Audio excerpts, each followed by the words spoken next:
Now, Caroline, we've got footage of a clash in Bondi today where a man was apparently taking down posters calling for the release of Israeli hostages. Let's have a look. The hostages aren't here, mate. They're not here. So why are we bringing them on? They're not your family. What are you here for? Because we don't need to bring this violence here. Why? Yeah, but you are. You are. You bring your posters and your flags and everything.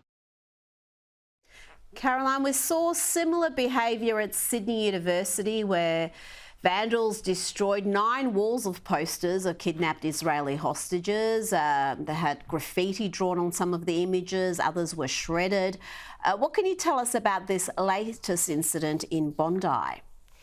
Well, I can confirm that Eastern Suburbs Police Area Command officers are investigating this incident in Bondi, which was reported to them at about 2 p.m. today. They're calling for any members of the public who may have witnessed it to contact police or Crime Stoppers if they've got any information. I've spoken to a couple of witnesses, including one of the organisers of the event. This was an authorised event, an installation to bring awareness to the fact that there are still more than 200 hostages that Hamas kidnapped from Israel during the October 7th massacre that have not come home yet.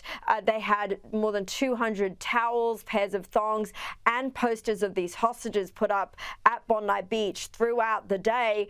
But this afternoon, 2 men who attended this installation were seen ripping down these posters. You could see them with part of the shredded posters in their hands when they're confronted by the organisers and some witnesses, and they said that they didn't want to see the violence brought here. Of course, they were challenged on that, as we heard, by saying that this was a peaceful installation and that these were some of the families of the people who had organised the protest. Of course, we've seen scenes like this throughout the world, and as you mentioned, at the University of Sydney as well. I note that despite desecrating 9 walls of posters of hostages, including babies as young as 9 months old, there were still posters calling for a global intifada in response to these attacks on Israel and of course the defense from Israel in Gaza trying to target Hamas. So those posters were allowed to stay, but the hostages ones were seen as too offensive to some.